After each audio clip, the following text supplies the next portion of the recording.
Assalamualaikum warahmatullahi wabarakatuh. Alhamdulillahirabbil alamin wassalatu wassalamu ala asyrafil anbiya'i wal mursalin wa ala alihi wa sahbihi ajma'in.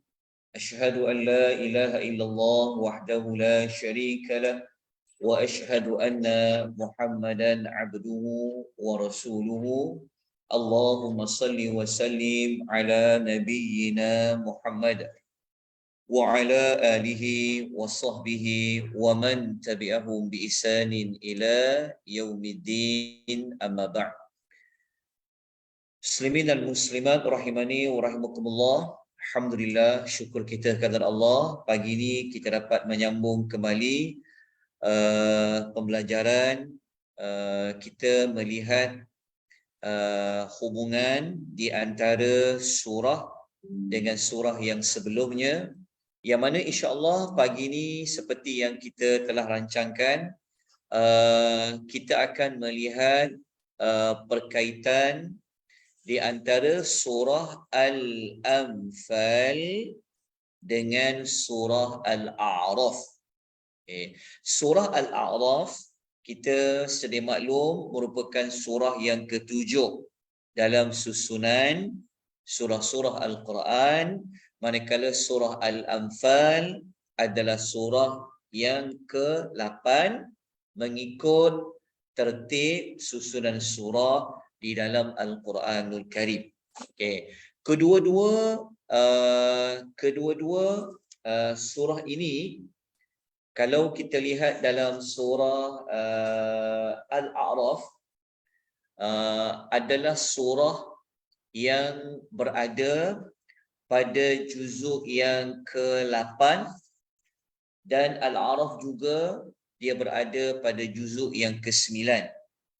Begitu juga surah Al-Anfal, ada ayatnya berada pada juzuk yang ke-9, dan ada juga berada pada juzuk yang ke-10.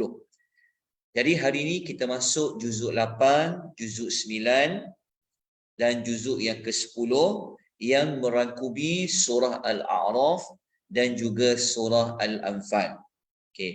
Sebelum kita masuk kepada melihat perkaitan antara surah Al-Anfal dengan surah sebelumnya Al-A'raf, kita kena ambil maklum bahawa surah surah Al-A'raf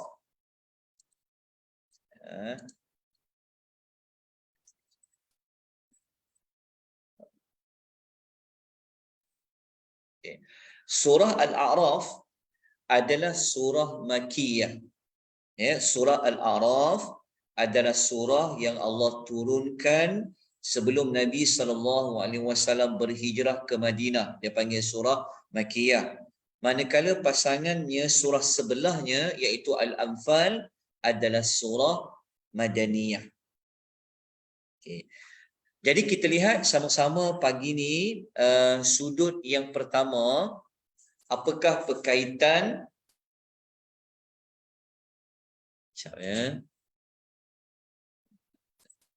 Izinkan saya sekejap tuan-tuan ya, saya melihat mana nota saya sebenarnya. Sekejap ya. Surah Al-An'am. Sekejap puan ya. Izinkan saya ambil nota yang terbaru. Mana nota saya yang terbaru ni? Sekejap.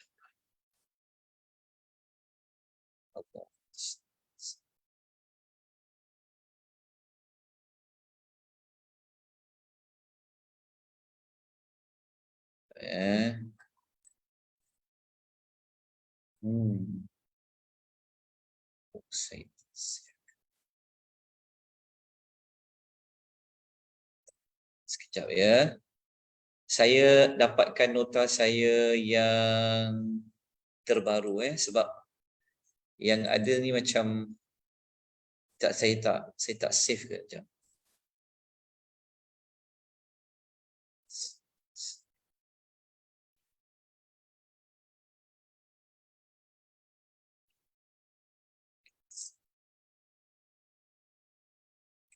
Ya.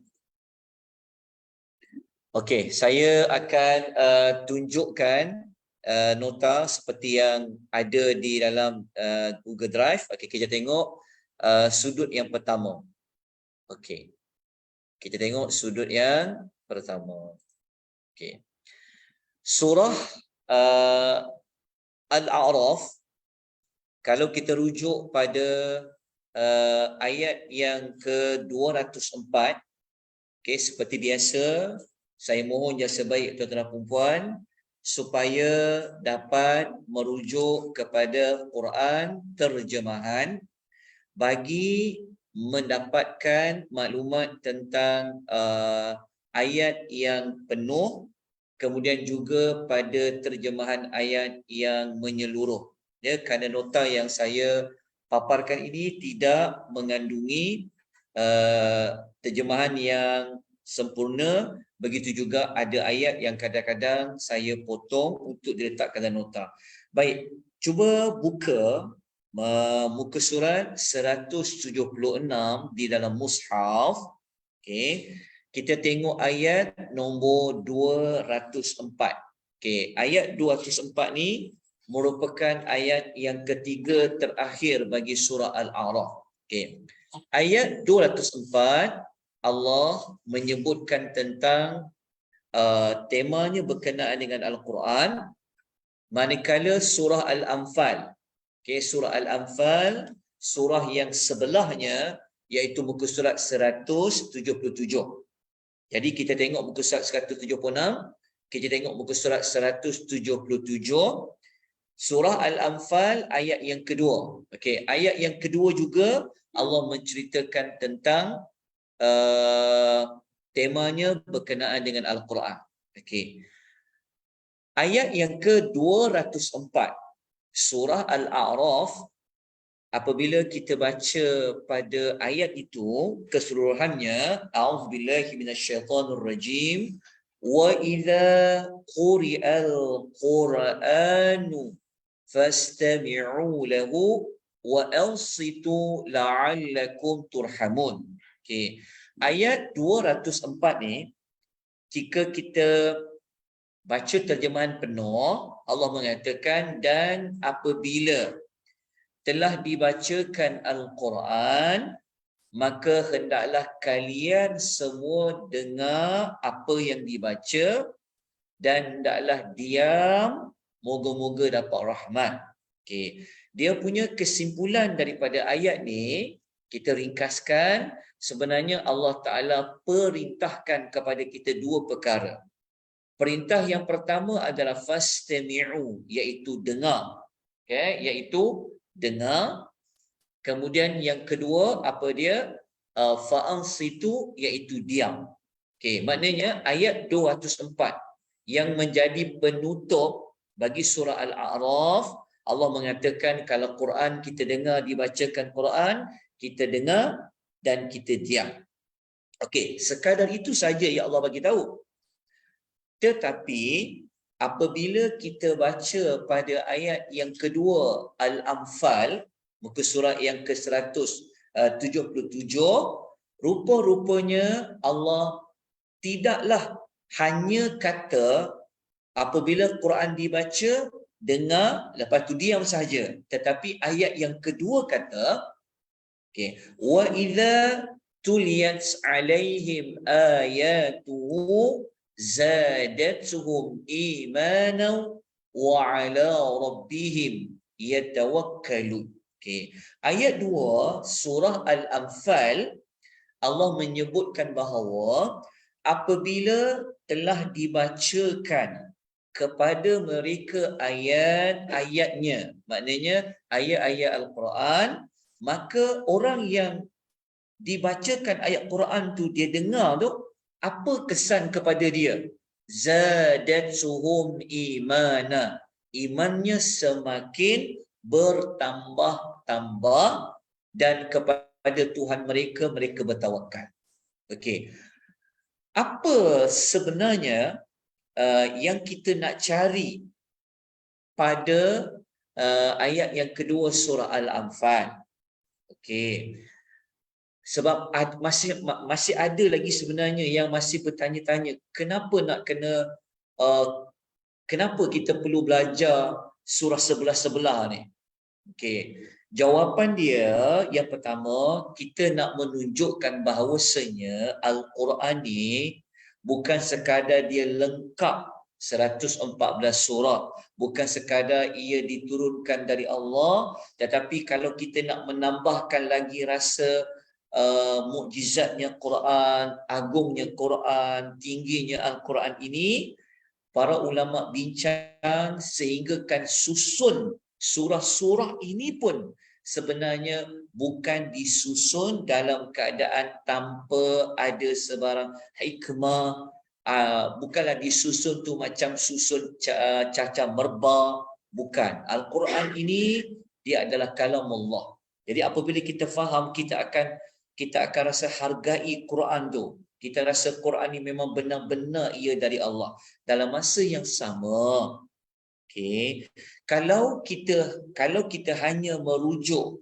pada surah Al-A'raf, kita cuma dapat jawapan Allah Ta'ala kata, kalau baca Quran, dengar, lepas tu diam je. Tetapi apabila kita ambil ayat yang ayat kedua, surah selepasnya, rupa-rupanya Allah Ta'ala nak suruh kita, Allah Ta'ala nak bagi tahu pada kita hasil daripada kita dengar ayat Quran, kita diam, boleh menambahkan rasa iman kepada kita.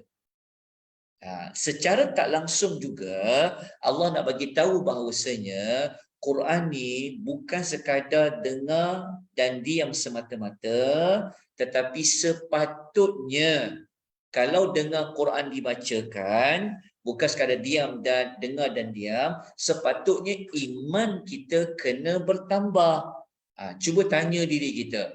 Kalau kita sembahyang tarawih, berapa banyak kita dengar orang baca Quran? Berapa banyak kita dengar orang bertadarus Al-Quran? Persoalannya, iman bertambah ataupun tidak? Antara jawapan kenapa iman boleh tidak bertambah, mungkin adab kepada ayat Quran tu mungkin tak lengkap, seperti tak nak dengar, ataupun mungkin kerana tak nak diam, ataupun dia sudah dengar dan dia sudah diam, tapi mungkin ada sebab-sebab yang lain, mungkin kerana dia tak faham dan sebagainya. Tetapi apa yang kita dapat belajar, bahawa Al-Quran ni bukan sekadar hanya untuk didengar dan diam, tetapi Allah meminta kepada kita sebenarnya, kalau kita ni benar-benar dengar ayat Quran tu, sepatutnya dia ada hasil dia. Dan ayat ni juga, ayat kedua surah Al-Anfal menjadi bukti. Kalau orang tanya pada kita, apa kesan tadabbur, dia kata, apa kesan saya belajar tafsir, apa kesan saya faham Quran, sepatutnya iman kita kepada 6 rukun iman tu semakin bertambah-tambah keyakinannya. Jadi kita dapat maklumat lengkap antara ayat 204 dengan ayat yang kedua. Bagi kedua-dua surah ini, temanya sama, berkenaan dengan Al-Quranul Karim. Maknanya Allah Ta'ala, walaupun dah masuk surah baru, Allah masih lagi menekankan tentang Al-Quranul Karim. Baik, kita lanjutkan dengan sudut yang kedua. Okey, kalau kita tengok dalam surah Al-A'raf, masih lagi muka surat yang sama, 176, masih lagi ayat-ayat yang hujung bagi surah Al-A'raf, tapi kali ini ayat nombor 205. Ayat 205 ni berada pada baris yang ke-12, 13 dan 14. Apa yang Allah nak sampaikan kepada kita sebenarnya? Mudah saja. Kalau tuan-tuan tengok dekat bawah, dekat kotak tu, sebenarnya Allah nak cerita tentang zikir kepada Allah. Sebenarnya Allah Ta'ala nak suruh kita ingat pada dia, ingat Allah.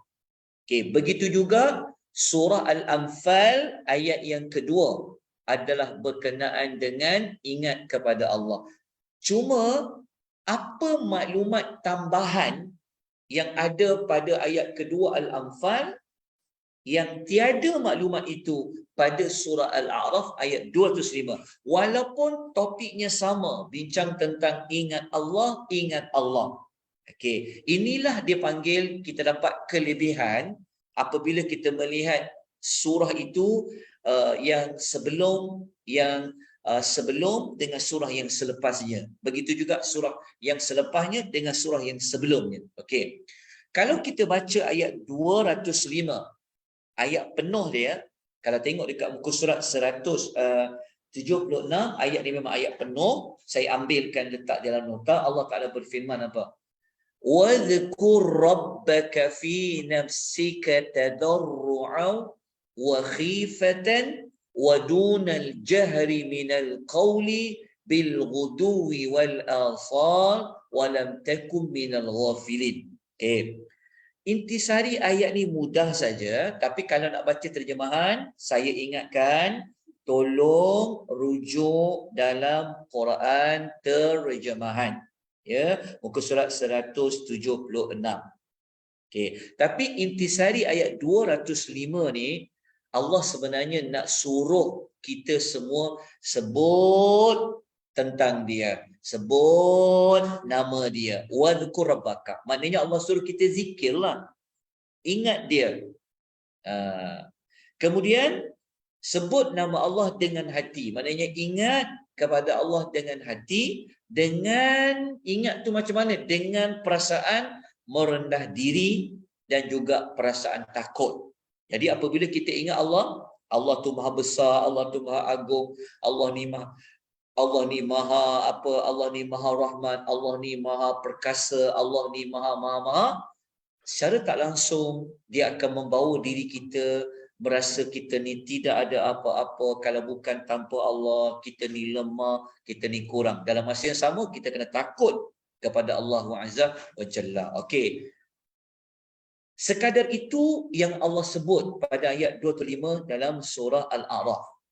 Tetapi apabila kita buka muka surat yang sebelahnya 177, surah yang baru Al-Anfal ayat nombor 2, Allah memberitahu apa kesan kalau kita ingat Allah, kita faham, masuk dalam hati kita dengan perasaan kita rasa rendah diri, kita takut kepada Allah, ada kesan dia apa?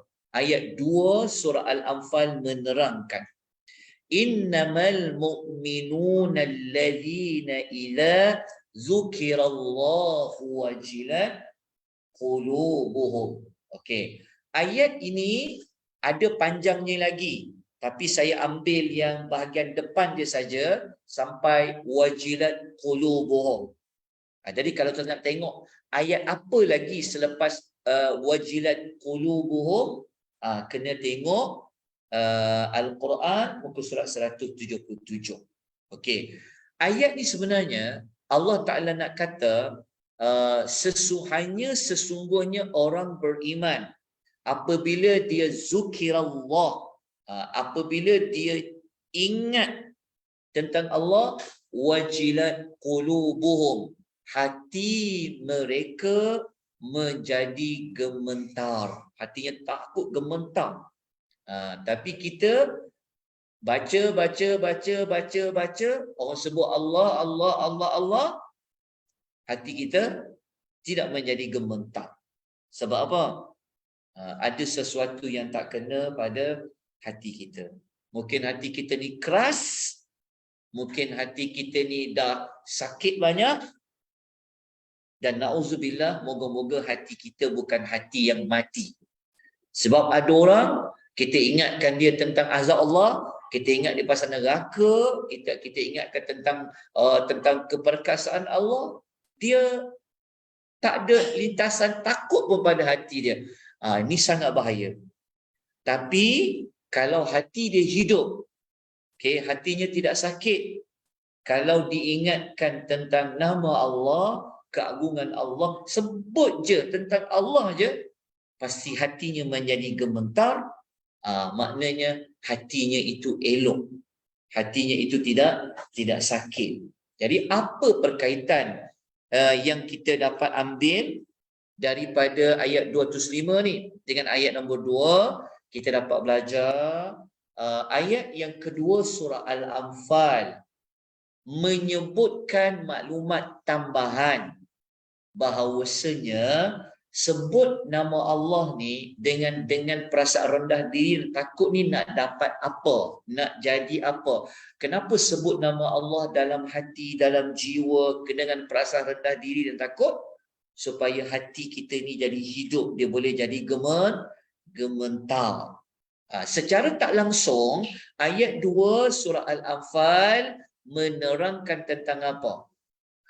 Menerangkan tentang kalau hatinya itu memang benar-benar hidup, dia memang benar-benar ada perasaan rendah diri dan takut, pasti ayat tu kata apa? Wajilat qulubuhum, hati menjadi gemetar.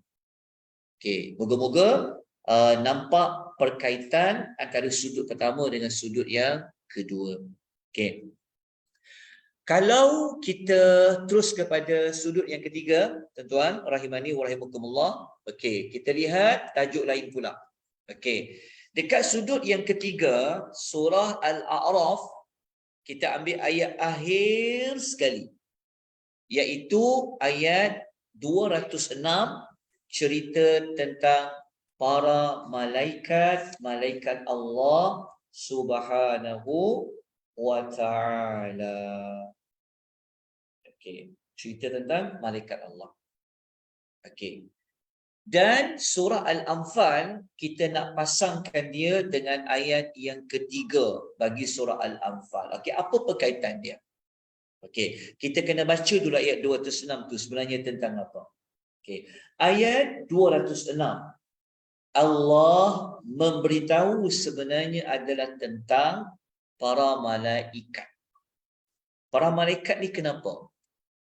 Okay, Allah mengatakan innal ladzina 'inda rabbika la yastakbiruna 'an ibadatihi wa yusabbihunahu wa lahu yasjudun. Okey, ini ayat yang lengkap bagi ayat nombor 206. Okey, intisari daripada ayat 206 ni Allah nak bagi tahu para malaikat ni mereka tidak pernah sombong pada Allah. Dan mereka selalu bertasbih menyucikan Allah. Dan para malaikat ni juga mereka sujud kepada Allah Azza wa Jalla. Okey. Apabila kita baca ayat yang ketiga surah Al-Anfal, okay, ayat yang ketiga surah Al-Anfal, muka surat yang sebelahnya 177, ayat yang ketiga ni tuan-tuan boleh jumpa pada baris yang ke-5 dan baris yang ke-6. Okey, ayat ni Allah kata allazina yuqimunas salata wa mimma razaqnahum yunfiqun. Okey, Allah kata ini adalah tentang ciri orang yang beriman. Okey. Ciri orang beriman ni Allah nak bagi tahu dia sebenarnya ayat ketiga ni, kalau tuan-tuan ingat tak ayat nombor 2 surah Al-Anfal kita baca tadi, sudut yang pertama kita jumpa ayat 2, sudut yang ketiga, sudut yang kedua pun kita jumpa ayat 2 kan. Lepas tu baru datang ayat 3. Okey, ayat 3 surah Al-Anfal ni Allah kata ciri manusia yang dia beriman pada Allah. Ciri manusia yang kenal Allah. Ingat tak kita sebut tadi apa? Hati mereka menjadi gemetar kalau diingat tentang Allah.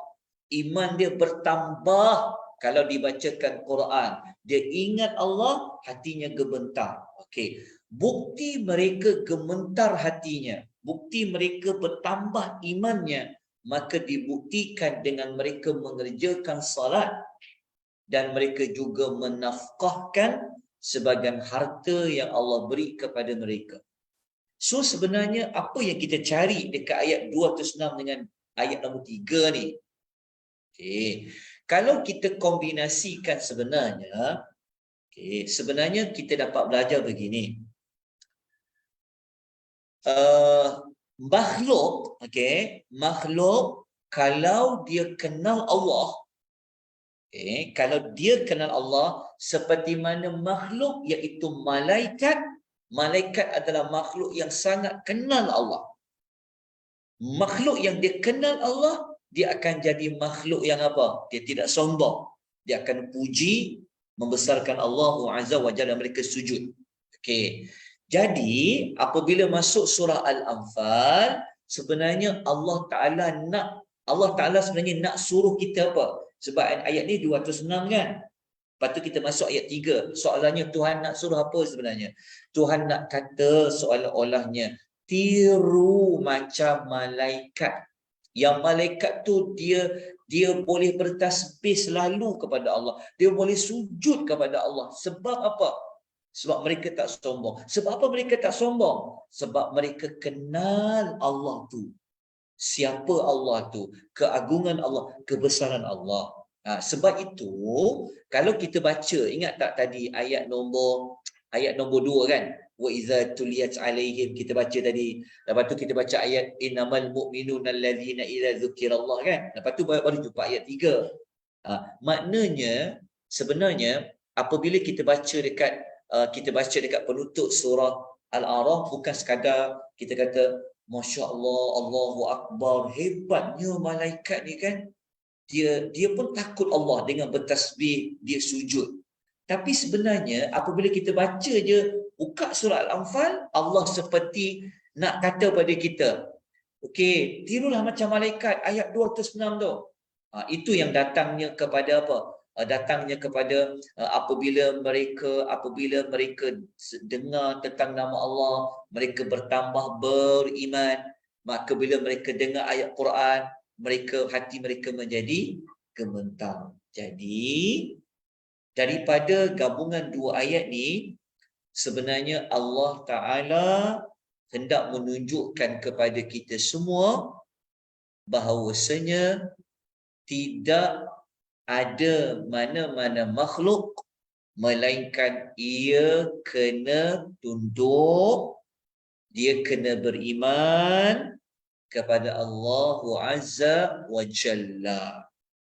Tetapi nak beriman saja tak cukup. Dia mesti dibuktikan dengan amal, seperti mana salat, seperti menafkahkan sebahagian harta.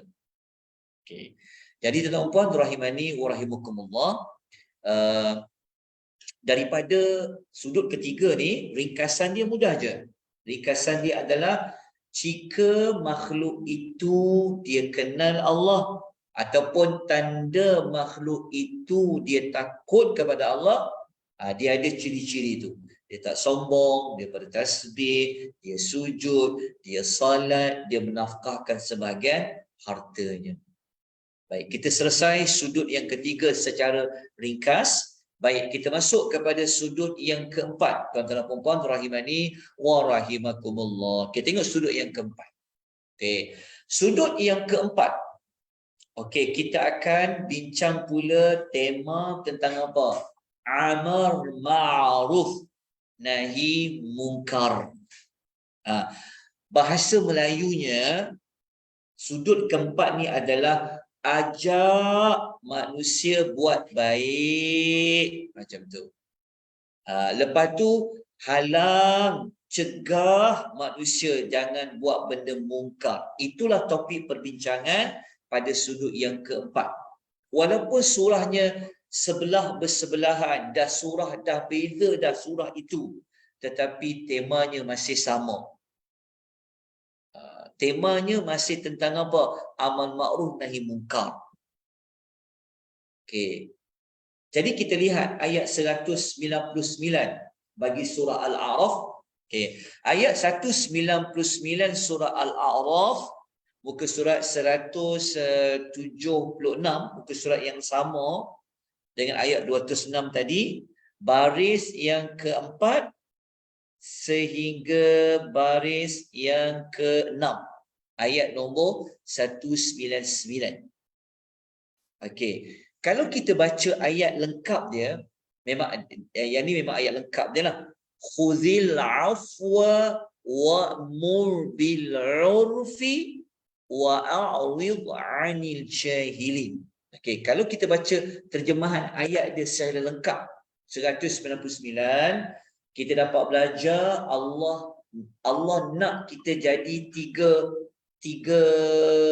tiga karakter ni. Maksudnya Allah Ta'ala minta kepada kita untuk kita buat 3 perkara. Pertama apa? Al-afwa, iaitu jadilah seorang yang pemaaf, kata Allah. Okey, nombor 2, Allah kata wa'mur bil urfi, suruh manusia lain buat baik. Maknanya Allah tak suruh kita diam, dia tak nak cakap apa-apa. Tak, Allah suruh kita ajak orang lain buat baik. Allah suruh kita ajak, okey, suruh orang buat baik. Lepas tu pula Allah minta perkara ketiga apa? Wa'arid 'anil jahilin, Allah minta kita jauhkan diri daripada orang-orang yang jahil. Okey, 3 perkara. Okey. Tetapi dekat ayat 199 kita cuma menjumpai perintah Allah suruh apa? Ajak orang buat baik, larang orang daripada buat benda mungkar, termasuk juga ajak buat baik lah tu. Okey, hanya perintah saja. Okey.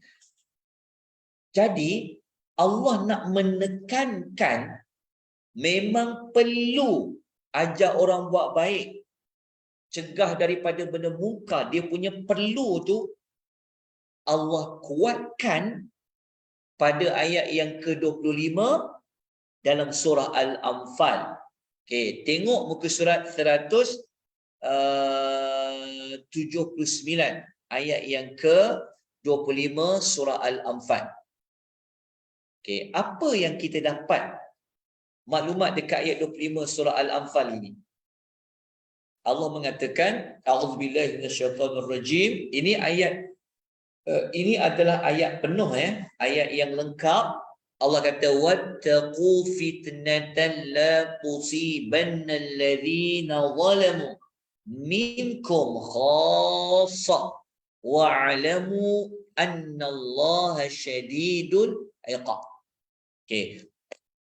Intisari ayat 25 ni mudah je. Okey, kalau nak tahu terjemahan panjang kena baca terjemahanlah, tengok mushaf ya. Tengok. Okey, tengok baris yang ke-15 ayat 179 ni, baris 14 dan baris ke-15. Okey. Ayat ni sebenarnya Allah nak bagi tahu apa? Allah nak menakut-nakutkan kita tentang azab yang Allah akan timpa kepada semua orang. Tak kira dia saleh ke, dia tak saleh ke, dia buat maksiat ke, dia tak buat maksiat ke, Allah memberi amaran semua akan kena azab. Itu dekat ayat 25. Okey. Mungkin ada yang tanya, kenapa pula semua orang kena azab ni? Zalim ke tak zalim ke? Jawapan dia ada berkaitan dengan ayat 199 surah Al-A'raf. Okey, seolah-olah ayat 199 ni juga dijelaskan lagi kepentingan wa'mur bil 'urfi tu pada ayat nombor 25. Okey, sebab tu kalau tengok dekat nota tu, surah Al-Anfal ayat 25 sebenarnya Allah nak bagi tahu kesan impak buruk. Okey, jika tidak buat ayat 199 dari sudut apa? Yang ni tadi. Yang kita lukis tadi tu yang mana ni?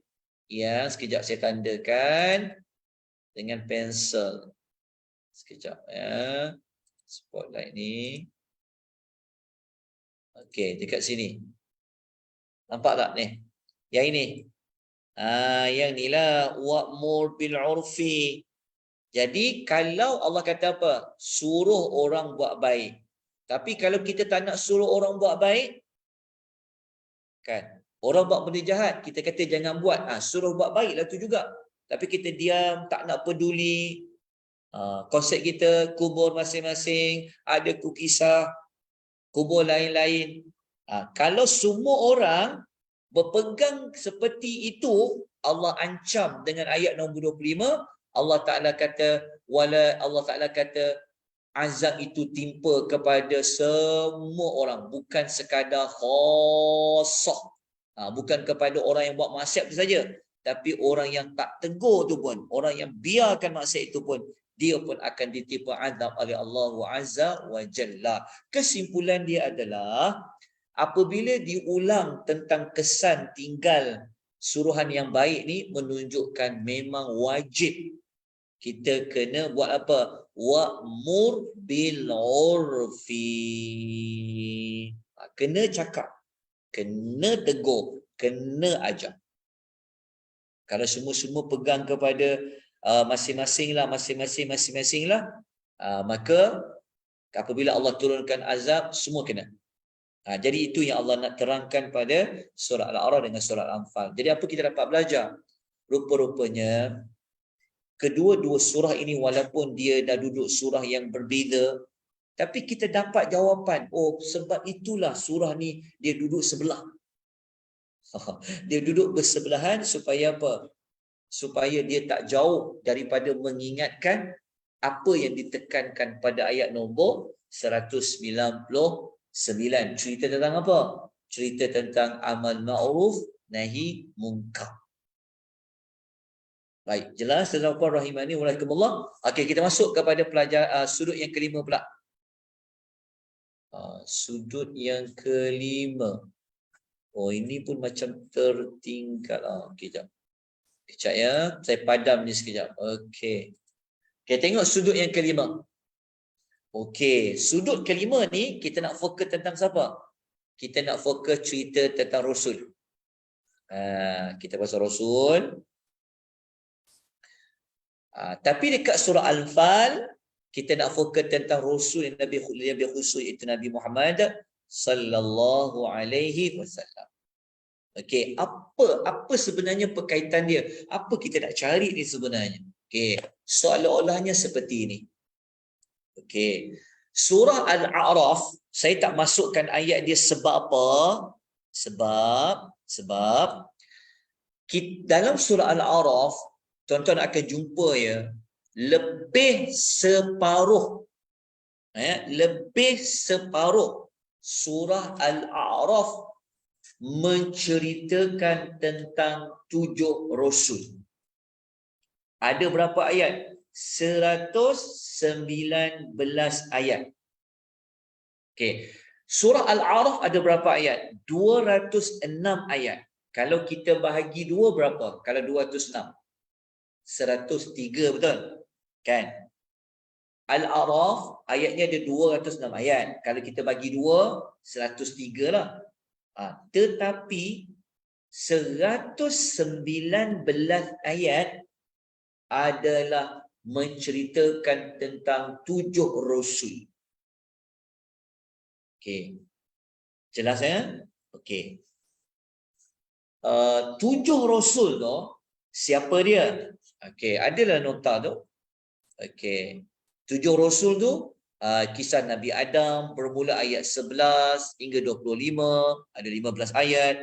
Nabi Nuh alaihi salam, Nabi Hud, Nabi Saleh. Okey, dapat.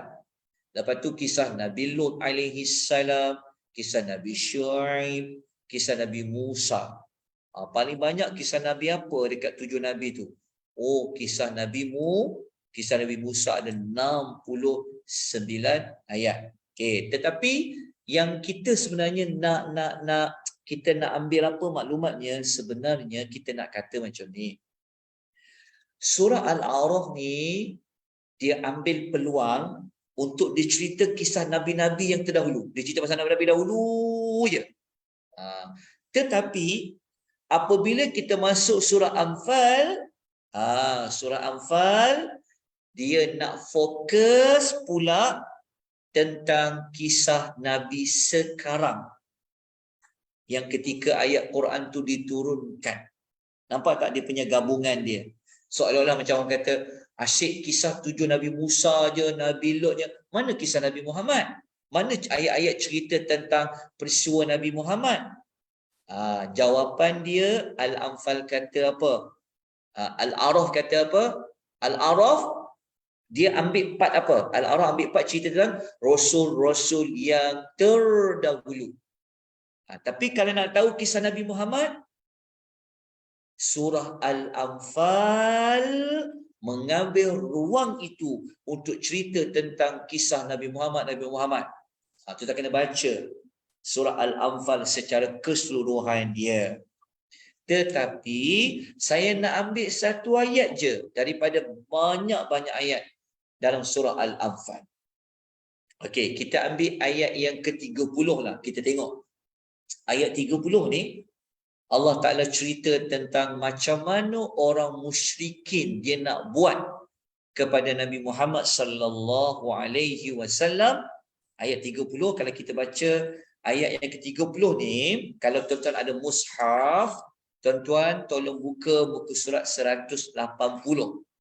Muka surat 180, baris yang ke-8 sehingga baris yang ke-10. Okey, ayat ni ayat dia lengkap.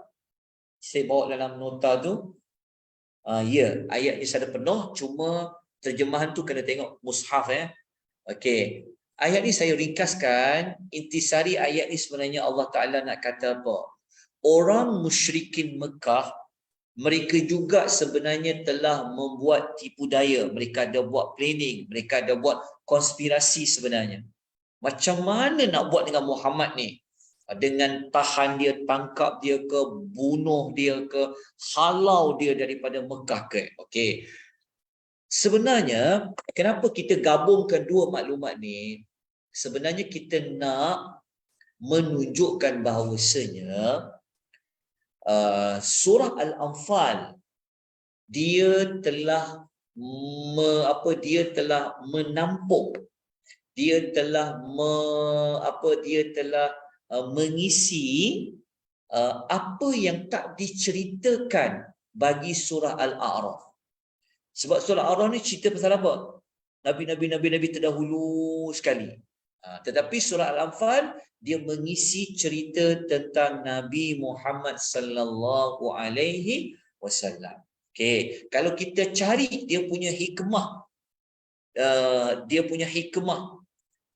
surah Al-Anfal dengan Al-A'raf, kita akan dapat mengetahui persamaan apa yang 7 nabi itu hadapi.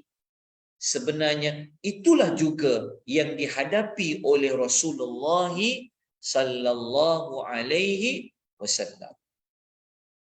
Okey. Dan secara tak langsung juga kita dapat belajar. Kalau kita ada iman, kalau kita kata kita kan beriman dengan para nabi, kita tak boleh kata saya beriman dengan Nabi Muhammad saja. Nabi Musa saya tak percaya, Nabi Lot saya tak percaya. Tak boleh. Kita kena beriman dengan semua para nabi.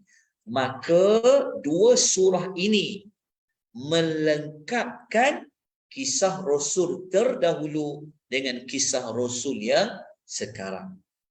Okay, jadi moga-moga tuan-tuan dapatlah sedikit sebanyak tentang peletakan surah itu secara bersebelahan.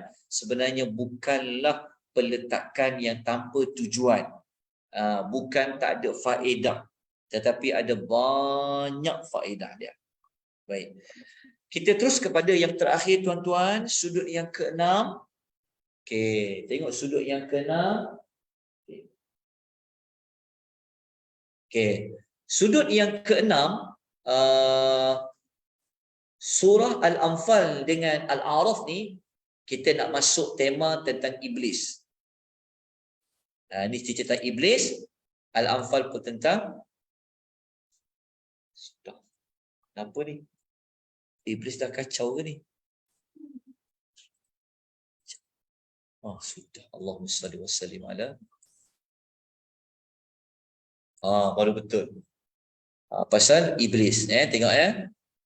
Kalau kita fikir kan, macam surah ni memang patut duduk sebelah-sebelah. Dia soalannya macam, cerita Iblis pun ada. Ingat tak kita sebut pada sudut satu kan? Kat sini Quran, sini pun cerita Quran. Kat sini cerita ciri orang beriman, dekat sini pun cerita tentang orang beriman. Dekat dalam surah ni cerita Rasul, kat sini pun cerita pasal Rasul. Siapa yang susun macam tu? Itulah Al-Quranul Karim. Termasuklah kisah Iblis. Dan kita akan dapat maklumat yang menarik lagi kalau kita gabungkan kedua-dua surah ini. Sebab tu jangan lupa surah yang sebelumnya ataupun surah yang selepasnya. Okey, kita tengok ya, bukti dia kita tengok. Satu contoh. Okey, kalau kita tengok ayat 16 sampai ayat 17 surah Al-A'raf. Okey, tuan-tuan, sebenarnya kalau tuan-tuan nak belajar, nak tahu maklumat lanjut tentang Iblis dengan Adam, cerita Iblis dengan anak Adam, sebenarnya panjang ayat dia, bukan 16-17 je. Lebih kurang hampir 20 ayat. Allah cerita tentang Iblis dengan Nabi Adam, Iblis dengan anak Adam. Cuma saya bawa 2 ayat sahaja, iaitu ayat 16 dan 17, yang kita nak fokus kepada Iblis. Sebenarnya pada surah Al-A'raf, dia telah membuat aku janji. Dia telah berjanji. Dia nak bawa anak Adam ni tidak berada pada jalan yang lurus. Dalam masa yang sama, Iblis dia dah bagi tahu dah macam mana cara dia nak bawa anak Adam ni tidak berada pada jalan yang lurus. Okey, kita tahu maklumat seperti itu je. Okey, kita dapat maklumat apa? Kita dapat maklumat, dalam surah Al-A'raf Iblis cakap dia akan pastikan anak-anak Adam ni berada pada jalan sesat. Lepas tu Iblis bagi tahu dia akan datang anak Adam ni pada mana? Bi aidihim wa khalfihim wa an aymanihim wa an syama'ilihim. Okey, itu je maklumat kita dapat tahu. Tetapi menariknya, apabila kita buka surah Al-Anfal ayat nombor 48, kita akan dapat satu cerita benar macam mana Iblis dia telah menunaikan janji dia. Okey. Ayat 48 surah Anfal ni tuan-tuan ya, ini kisah Iblis yang duduk, memang dia kekal hidup sampai zaman Nabi Muhammad. Kalau ayat 16-17 surah Al-A'raf itu ketika Iblis keluar dari syurga, bayangkan. Cerita Iblis keluar dari syurga, dia janji nak sesatkan anak Adam ni dekat Al-A'raf. Tapi dekat Al-Anfal, ayat nombor 48, Iblis itu dia telah membuktikan sampai kepada Nabi Muhammad, kepada umat Nabi Muhammad, dia telah tunaikan janji apa yang dia kata dekat ayat 16 dan 17 tu. Okey, boleh baca pada ayat nombor 48, ayatnya panjang. Tapi saya bawa keseluruhan ayat dia dekat dalam nota.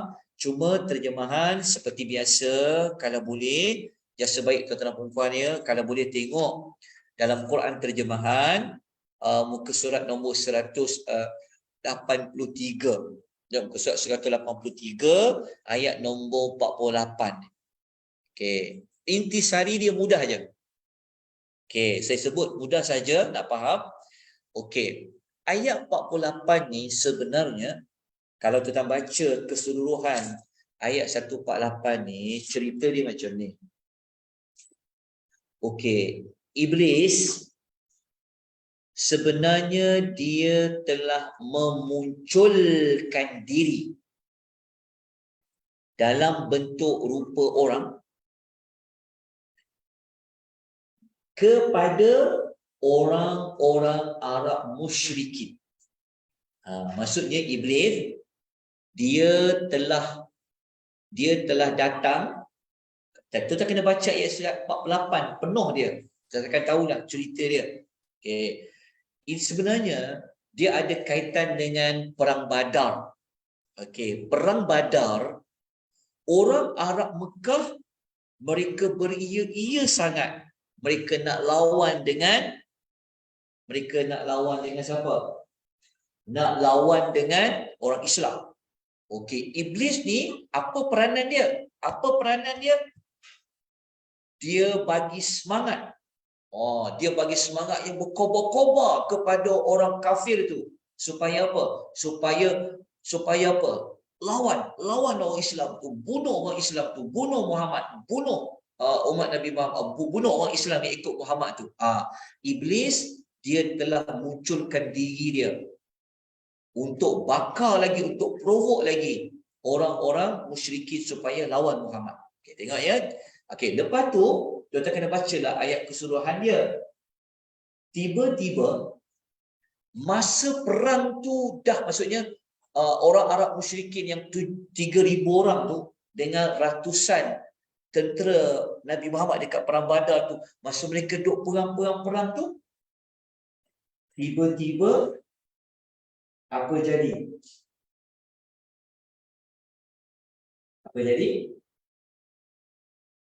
Syaitan tu dia lari kat belakang. Sebab apa? Sebenarnya dia nampak malaikat turun bantu tentera orang Islam. Syaitan dia berundur ke belakang. Lepas tu dia cakap apa? Dia tinggalkan orang kafir musyrikin tu. Sedangkan tadi mula-mula dia buat apa? Dia kata, jangan takut. Korang ni hebat, korang ni bagus. Kan? Tapi ketika mereka nampak malaikat, Allah kata apa? Cuba kita baca ayat itu. Falamma tara'atil fi'atani naqasa 'ala aqibai, itu kan? Malaikat iblis ni nampak malaikat mereka, iblis lari. Tadi beria-ria sangat, kata, nak perang, jom perang. Bunuh Muhammad ni, bunuh. Apa yang kita dapat belajar sebenarnya? Kita dapat belajar ayat 16 dan 17 tu, mungkinlah ada orang kata, kalau kata, ya ke iblis boleh goda kita? Betul ke iblis ni dia boleh, dia akan tunaikan janji dia untuk disesatkan anak Adam dan sebagainya? Ayat 48 kata, betul, cerita betul. Memang berlaku zaman Nabi Muhammad tu. Iblis ni ajak orang buat benda yang tak elok. Benda yang tak elok tu sepatutnya tak bolehlah serang orang Islam. Kan? Tapi iblis ni dia bagi nampak yang serang tu, bunuh tu jadi elok. Macam tu. Itu yang kita tulis dekat tajuk tu, menghiasi perbuatan salah sebagai elok dan baik untuk dilakukan.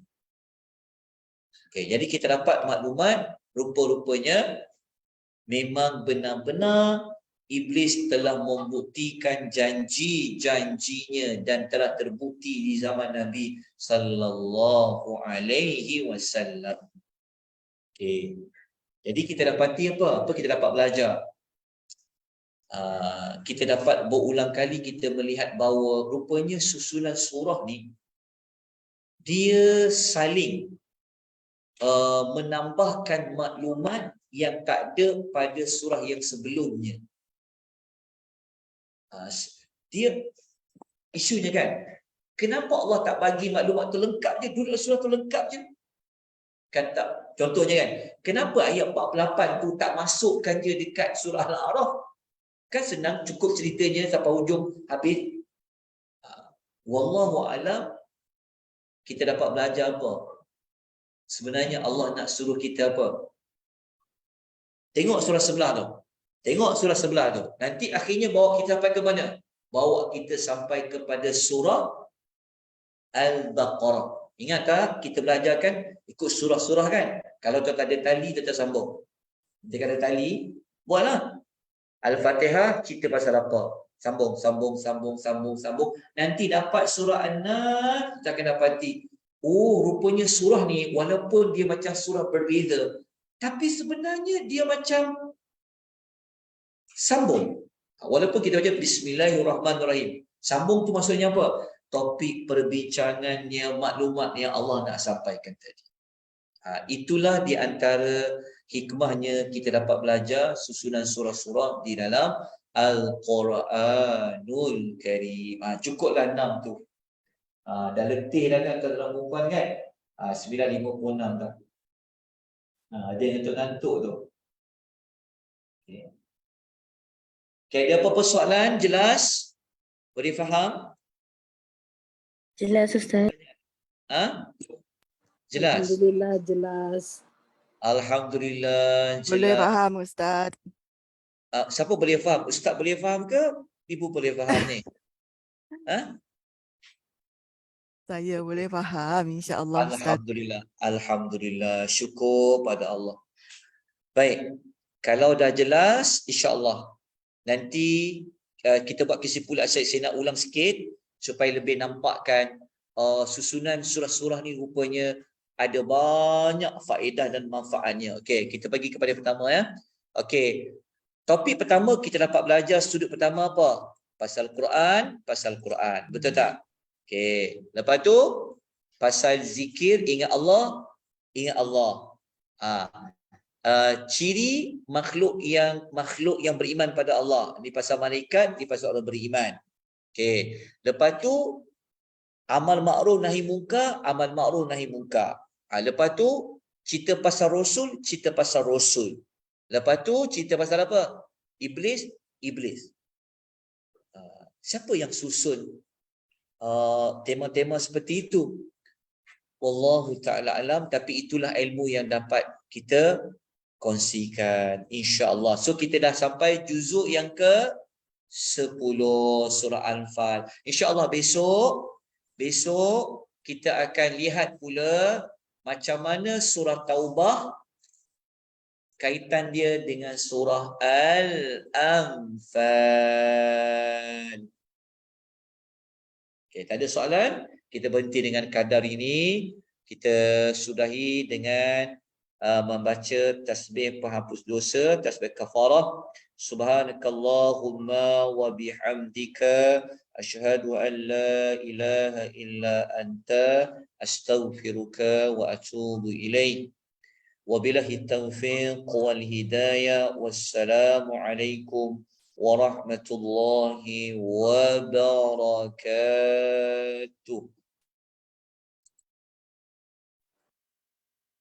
Waalaikumsalam warahmatullahi wabarakatuh.